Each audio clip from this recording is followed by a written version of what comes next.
Welcome to the History of European Theatre podcast, and thanks for joining me on this journey through millennia of theatrical history. Episode 199, Twelfth Night. Foolery, sir, doth walk about the orb like the sun, it shines everywhere. Last time, Ben Jonson fired his last salvo in the War of the Theatres in the Poetaster. And while he was no doubt grinding his teeth over that, Shakespeare was working on one of his greatest comedies. Of course, given the vagaries of the exact timing of the composition of these plays, we can't be certain about that, but it seems to me to illustrate one of the main differences between the two playwrights. Jonson working on hard-hitting satire, and Shakespeare working more generally on a comedy that spoke to the many, not just the few. But there is a view that Twelfth Night does in fact include some quite specific satire and theatrical references. The line I used for the title of today's episode is spoken by Feste, the fool, a central character in Twelfth Night. Fools have already played a significant role in Shakespeare's previous plays, and as you will hear, there are possible connections between them and Feste. But significant as he is, and fools will be in the forthcoming Shakespearean plays, there is so much more to Twelfth Night than just one character. It is a play where other familiar Shakespearean comedic characterizations also feature. Identical twins, empowered and quick-witted women, variants on the braggart soldier character, and an exotic, virtually mystical setting spring to mind. If ever there was a comedy where Shakespeare was completely in his stride, then this, for me, is the one. On February 2nd, 1602, law student John Manningham was attending a private party at the Middle Temple, where he was a student, held to mark the Feast of Candlemas, the formal end of the Christmas celebrations. We know this because he kept a sort of diary, a book of jottings recording bits of his life in London, sermons that he heard, and notes on bits of scandal and political rumours. This was for just over the year while he was attending the Middle Temple. His entry for the 2nd of February 1602 reads like this. At our feast we had a play called Twelfth Night, or What You Will, much like the Comedy of Errors, or Menachmi by Plautus, but most like and near to that Italian called Inganni. A good practice in it to make the steward believe his lady widow was in love with him, by counterfeiting a letter from his lady, in general terms telling him what she liked best in him, and prescribing his gesture in smiling, his apparel and co. And then when he came to practice, making him believe they took him to be mad. So for once, we have a firm dating for a Shakespeare play. It was possibly a few months old by then, but we can safely say written in 1601 and first performed at the very end of that year or in early 1602 as part of the Christmas revels. The timings there are also helped by some textual clues. Maria mentions the new map with the augmentation of the Indies, which has been identified as a map first published in 1599. In addition to this, there are quotes from several songs that were first published in 1600 in the First Book of Songs and Airs. There is also a theatrical joke that places the play after 1601. The Queen's Men had performed Thomas Dekker's Satyomastix that year, and there was a running joke about the expression "out of my element" that Feste refers to when he says to Viola, disguised as a man, "My lady is within, sir. I will conster to them whence you come. Who you are and what you would are out of my welkin. I might say element, but the word is overworn." There was an argument that the play was first performed at the court for Christmas 1601, where the Queen was hosting Italian noblemen and part of the powerful Medici family, Don Virginio Orsino, Duke of Bracciano. The Chamberlain's Men did perform at court that year, but the name of the play isn't recorded, and scholars now agree that it's unlikely to have been Twelfth Night. But that occasion may have put the name of the Duke into Shakespeare's mind as he thought of a play for the revel season the following year. Twelfth Night didn't get into print until the first folio in 1623, but this is considered to be a very good copy of the original play, probably prepared by a scribe commissioned for the purpose. I should also note that this was the only Shakespeare play given a subtitle at its first printing. Subtitles for plays were very popular at the time, so the surprise is really that other Shakespeares did not have subtitles. The debt to Plautus and the Menachmi that Manningham noted is obvious, and his reference to the Comedy of Errors for its similar comic treatment of identical twins is also no surprise. The Italian play that Manningham mentions in the same tone, Inganni, has not been so easy to identify, but the consensus has settled on G. Ingannati, the Deceived. This play, which uses the stock characters of Commedia dell'arte to tell a story of complicated intrigue, was written by the Literary Academy in Siena and is dated to 1531. It was performed at the Carnival there in 1532. The play was translated into French, Italian and Latin, but not, so far as we know, into English. The central relationships of the characters that Shakespeare renamed as Orsino, Olivia, Viola and Sebastian are very similar in the Italian play, and perhaps Shakespeare did see one of those translated editions. But perhaps more likely, he saw prose versions of the story which had been published in English in 1554 and 1581. It is worth noting that the subplot of The Fooling of Malvolio has no direct source, and the unfortunate courtier is one of Shakespeare's unique and greatest creations. Now, I'm pretty sure that you will have seen Twelfth Night at some point, even know it quite well, so I won't run through a synopsis here, but I will mention where we are in the play as I discuss it, so you can keep track. You can also easily find a synopsis online if you need to.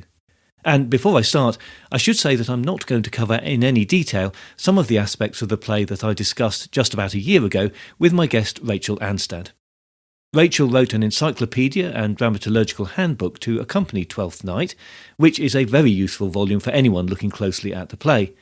And in that episode, she took us through her thoughts on, for example, why the play is so appropriate for an Elizabethan Christmas, what the significance of the setting of Illyria would have been to the contemporary audience, and how fart jokes work their way into the play.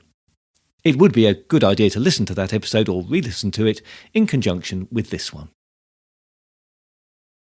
But at this point, it is important to remember that this play is written for the season of the Christmas revels, a time for games, disguises, and the upending of some social conventions for a brief period. Even the title of the play would have pointed this out to the first audience, telling them something about what they might expect. And the subtitle, What You Will, which meant something like What You Choose, suggests that we are about to see a world that we would choose to live in, if we could. The play opens with Duke Orsino of Illyria's very now well-known lines. If music be the food of love, play on, give me excess of it, that surfeiting the appetite may sicken and so die. That strain again, it has a dying fall. Oh, it comes o'er my ear like the sweet sound that breathes upon a bank of violets, stealing and giving odour. Enough, no more. 'Tis not so sweet now as it was before. O spirit of love, how quick and fresh art thou, that, notwithstanding thy capacity receiveth as the sea, naught enters there, of what validity and pitch soe'er, but falls into abatement and low price, even in a minute. So full of shapes is fancy, that it alone is high fantastical. Brilliantly setting the scene for this fantastical comedy.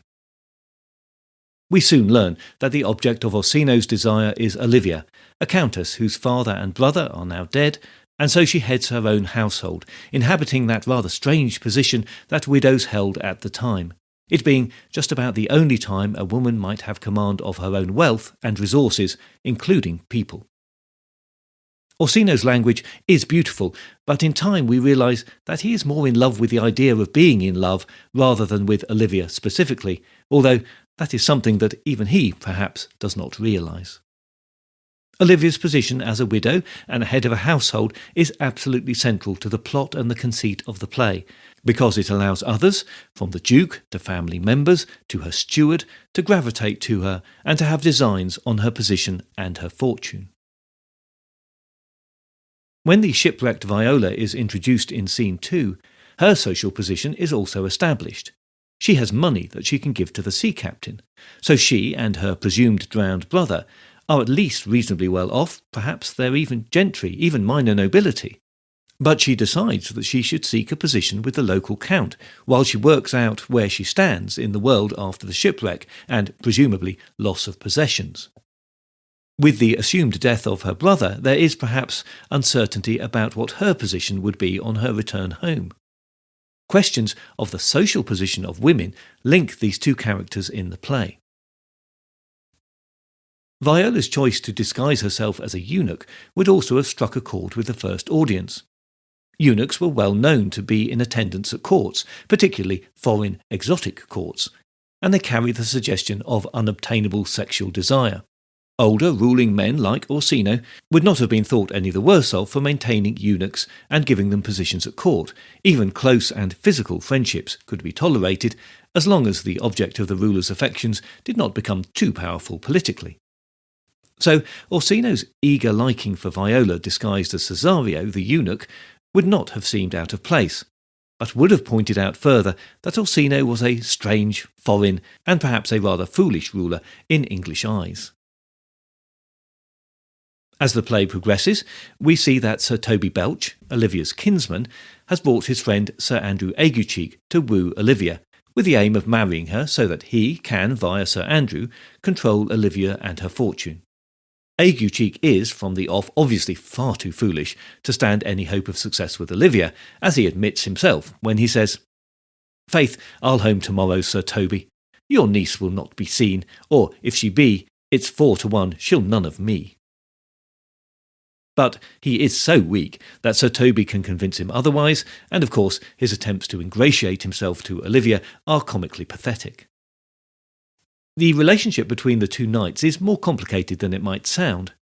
They're both knighted, so we might think equals, but Sir Toby is clearly in the driving seat, and the more clever, in the sense of more scheming, of the two.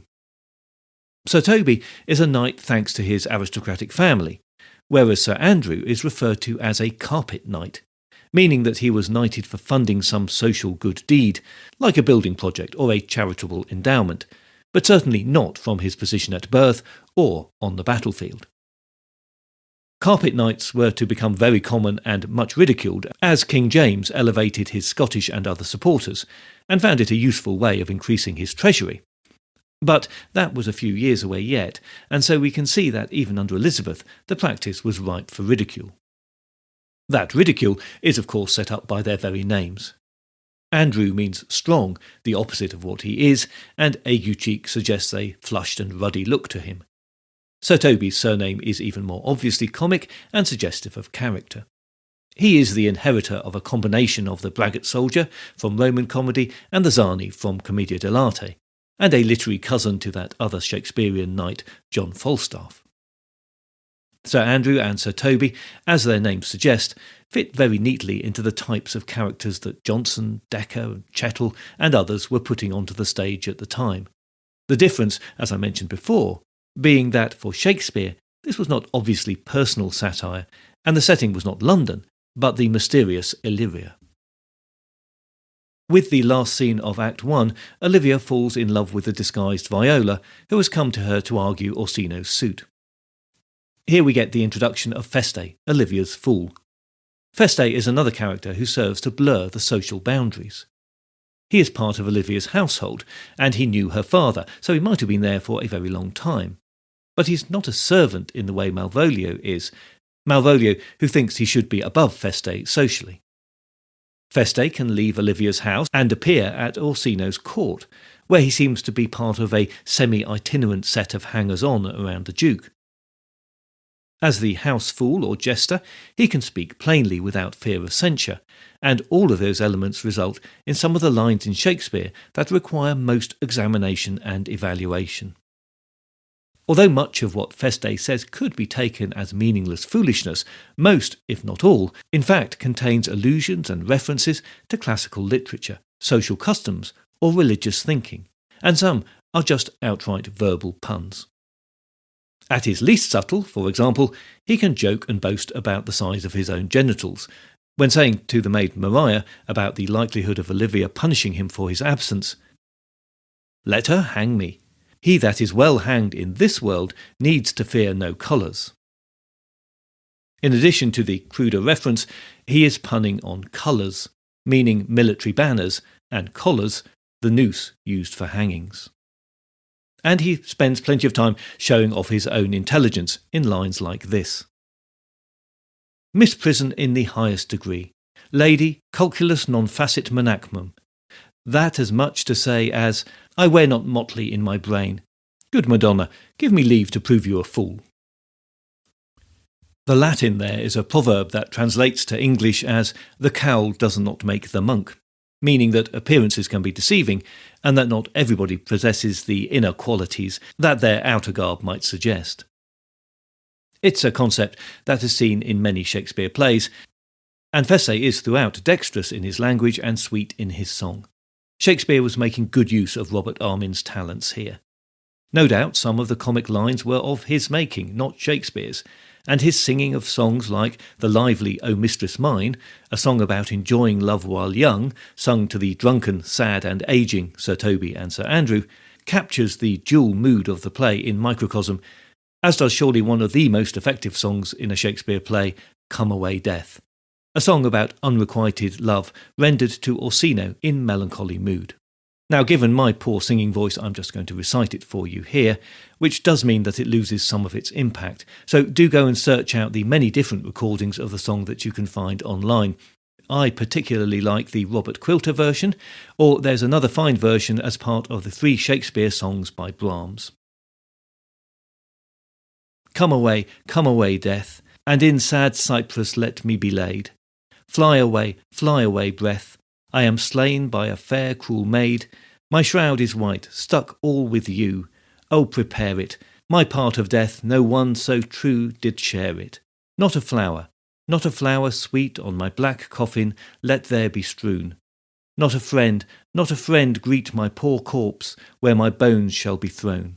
1,000 sighs to save, lay me, oh, where sad true lover never find my grave to weep there. Feste's music is, I think, really central to the play's blend of comedy and melancholy, and it's possible that the character of Feste is one where we do see Shakespeare getting into some current literary debate. I'm very grateful to listener Stephen for asking me about this, although it turned out to be a bit of a rabbit hole that I barely got out of, so I'll give you just the broad brush version here. It's been suggested by some notable commentators that Feste, very much the wise fool, is based on Thomas Nashe. Nashe has of course turned up in the story of theatre already, with his pamphlets and plays and his involvement with Jonson on the Isle of Dogs. As a satirist, he took on other literary figures of his day, and the theory is that Shakespeare used Feste to continue some of those literary spats on Nashe's behalf. The date of Nashe's death is uncertain, as he drops from the record once he moved away from London, but it is thought to be about 1601, so possibly he was recently deceased while Shakespeare was working on Twelfth Night, and this could have been the trigger for those references, although it should be noted that it is also argued that Moth in Love's Labour's Lost and Touchstone in As You Like It are also portraits of Nashe at different stages of his life, suggesting that Shakespeare was perhaps more inclined to include portrayals of his contemporaries in his characters than is generally thought, and that he had an unrecorded friendship or admiration for Nashe. Feste's sharp intellect and critical commentary is typical of Nashe's style. Sir Andrew reports that, "By my troth, the fool has an excellent breast. I had rather than 40 shillings I had such a leg, and so sweet a breath to sing as the fool has. In sooth, thou wast in very gracious fooling last night, when thou spoke of Pigrogometus of the Vapians, passing the equinoctial of Querbus. 'Twas very good, i' faith." The love that Feste has for inventing words, and particularly the mock scholarly names like those that I've just quoted, are considered to mirror Nashe's idiosyncratic style. And there is a possible more direct reference when the maid Maria says that a response from Feste is a Lenten answer, perhaps a reference to Nashe's last work, Lenten Stuff, which was published in 1599. Feste could also be a homage to a character that Nashe had created. The character Paul was also a wise fool and a critical commentator on the action he saw around him. Nashe modelled this character on Paul the Apostle, picking up on many of his views expressed in his New Testament epistles. Feste, in his turn, makes many biblical references, and particularly to the Pauline letters, suggesting that the references to Nashe in that character are quite intentional. The theory goes even further by saying that if Malvolio is taken to be a comic portrait of Gabriel Harvey, then Feste and Malvolio are continuing the long-term feud between Harvey and Nash. That feud probably began in 1585, when Harvey published his pretty contemptuous views of Robert Greene and his fellow wits, which included Nash, who was close with Greene. The feud continued on and off until 1596, when Nash published his last salvo in a pamphlet titled Have With You to Saffron Walden. Harvey also fell silent in the feud, but probably only because he had run afoul of the authorities himself and his books had been burnt, so he was lying low for a while. But he lived until 1631, when he was well into his 80s. So perhaps Feste channels the spirit of Thomas Nash, and supplies a commentary on the Elizabethan literary scene, but whatever the case there, Feste is a character who stands in his own right as a fine literary creation.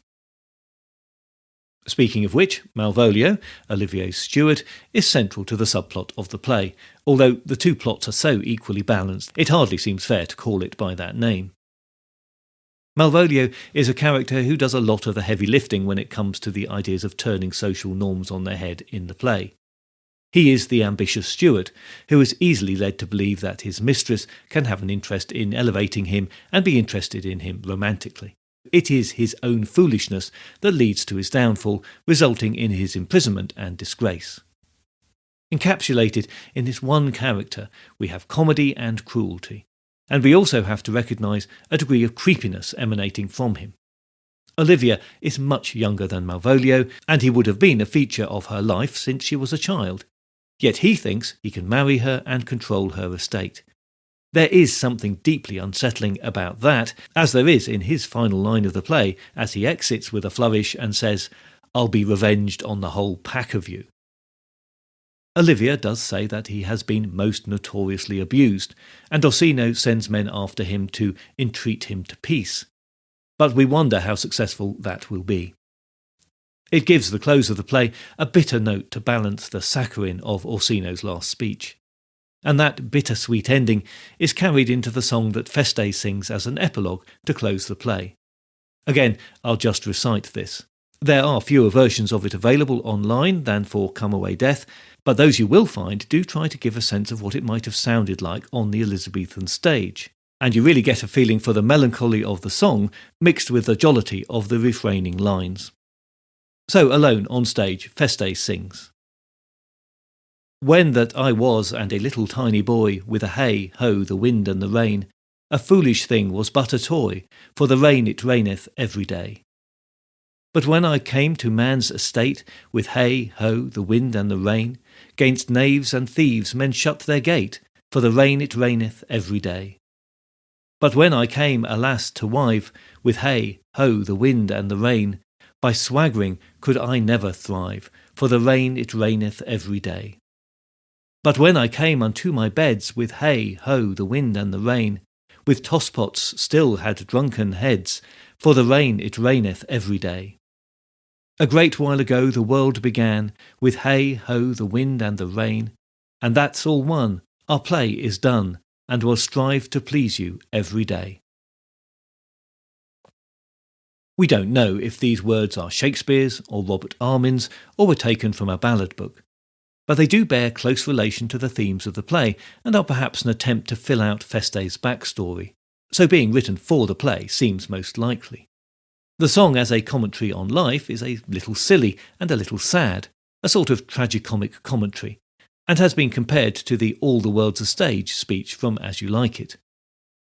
The song comments on the inevitabilities of life, through the idea of the unrelenting weather, but does it with a light touch, so undercutting but not demolishing the happy ending of the play. Perhaps Feste also has a rather wry view of the happiness achieved by the central characters. The first verse imagines the carefree child. In the second, he has reached adulthood, but is one of those knaves and thieves who will not be fully accepted into society. And the unfulfilled life continues with a wife who appears to have thrown her husband out so that he ends up in multiple beds, perhaps those of other women or the multiple occupancy sleeping barns or doss houses, frequented by single men.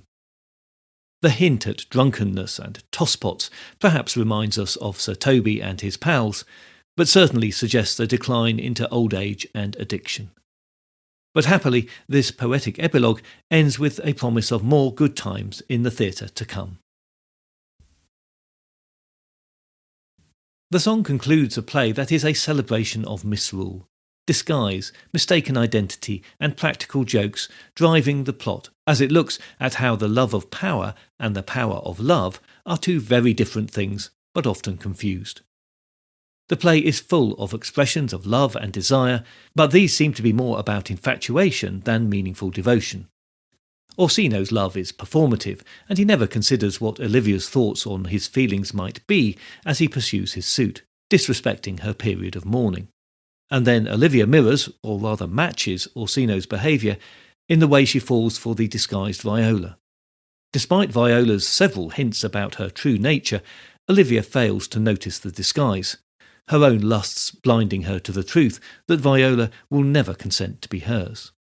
Then Sebastian appears and is soon declaring his undying love for Olivia, despite the fact that he doubts her sanity when she rushes him to her home and a betrothal ceremony. This is, of course, built for the comedy of the situation, and we should perhaps avoid reading too much into it as we head towards the conventional ending. Viola is perhaps the truest of the characters in this respect, as she maintains her love for Orsino despite having to act for him in the wooing of Olivia. Throughout, she remains honourable to Orsino's wishes, and manages to express her own feelings as she educates him in the constancy of a woman's love. As such, she speaks some of the play's most beautiful imagery, like this said to Olivia about her master's supposed love for her. Make me a willow cabin at your gate, and call upon my soul within the house. Write loyal cantons of contemned love, and sing them loud even in the dead of night. Hallow your name to the reverberate hills, and make the babbling gossip of the air.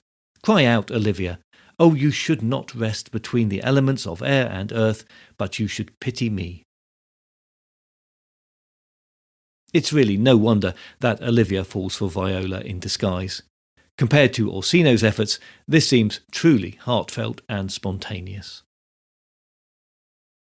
For later commentators, gender has been seen as a major theme of the play. Certainly the position of Olivia in relation to Orsino and of the disguised twins can be played to lead into interpretations orientated on that subject. But given the conventions of the time, I'm not so sure that it was uppermost in Shakespeare's mind, and most likely he was thinking of making good use of his twin actors and the skills of the boys playing the female roles, and the comic potential that was similar to that he had tapped in earlier comedies. One thing I think that Shakespeare certainly did intentionally was to pepper the play with references to the theatre and the art of playing, to underscore the sense that the multiple roles that some of the characters take on in the play are both knowingly performative and theatrical. When Olivia asks Viola if she is a comedian, a term interchangeable with player at the time, she says, "No, my profound heart, and yet by the very fangs of malice I swear I am not what I play." The whole of the Malvolio plot is theatrical in its very nature. Fabian, a gentleman in Olivia's household who is involved in the plotting against Malvolio, comments that, "If this were played upon a stage now, I could condemn it as improbable fiction." And Feste overtly plays roles as he taunts Malvolio in his prison. References to theatre and performances run throughout the play and sit happily with the performances that the characters give in their various disguises and personas, as misrule is overcome and order restored. It is perhaps surprising to hear, given its position in the Shakespeare canon now, that the popularity of Twelfth Night did not continue in the Restoration. In 1640, it could still be said that the cockpit galleries, boxes, all are full, to hear Malvolio, the cross-gartered gull, as Leonard Diges did in his dedicatory verses to an edition of Shakespeare's poems. But for almost a century after the Restoration, the play languished as an unrealistic Italian fantasy, and not to the tastes of the time. Stage performances appear to have continued up to the closure of the theatres. Charles I noted Malvolio against the title of the play in his copy of the first folio, and a performance at court is recorded in 1622. The play was revised briefly in 1660 by Davenant's company, with Viola updated into a breeches role for the leading lady.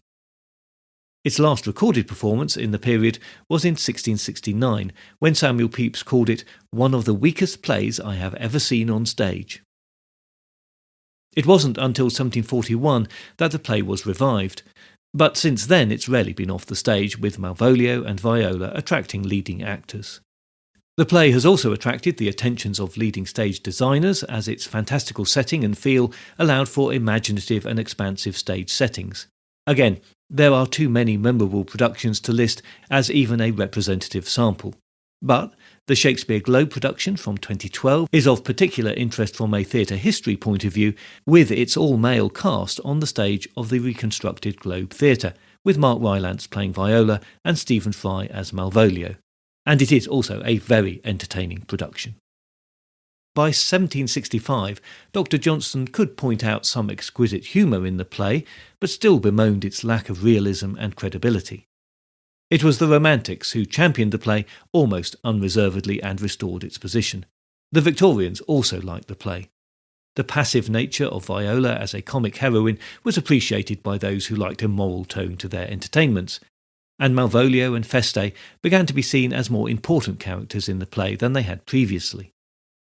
20th century criticism has been diverse, but continued to develop ideas about the social and sexual undertones in the play.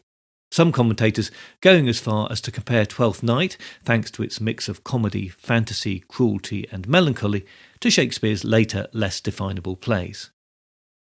Malvolio has remained of central interest, but if there is a particular aspect of the play that interests you, then most likely you will find some existing criticism to consider, from gender fluidity to the Lord of Misrule traditions to cross-dressing and social disruption. You can even find Marxist commentary on the play if you really want to.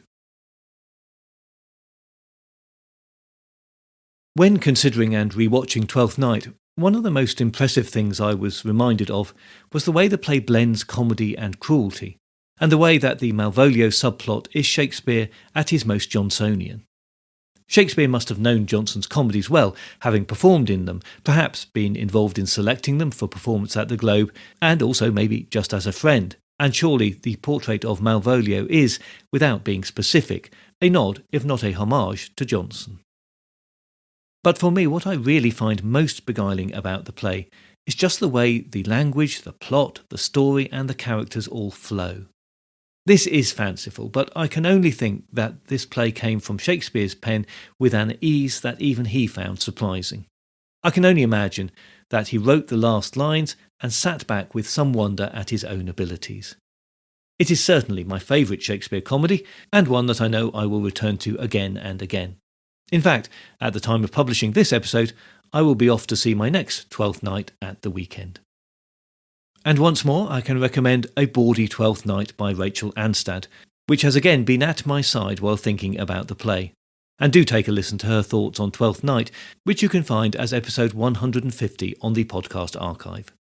And the really good news is that Rachel will be returning to discuss another Shakespeare play soon, and a rather more challenging one than Twelfth Night. But before we get to that, and next time, there is another returning guest, and we will be discussing the perhaps less than obvious combination of Shakespeare and Brecht. In the meantime, if you've not done so already, please join the Facebook page or group, or find the podcast on Instagram or Blue Sky to keep up to date with new episodes and other theatre-related things. If you do feel able to help out with the costs of running the podcast, then please head on over to Patreon, where you can find additional content for a small monthly fee or a one-off donation for selected episodes. You can also make a one-off show of support through Ko-fi.com. I look forward to your company next time, but if you do have any comments or concerns in the meantime, you can contact me by email at thoetp@gmail.com or through the website, where you can leave me a voice message by clicking on the microphone icon, or you can write to me on the contact page. That's all at www.thehistoryofeuropeantheatre.com.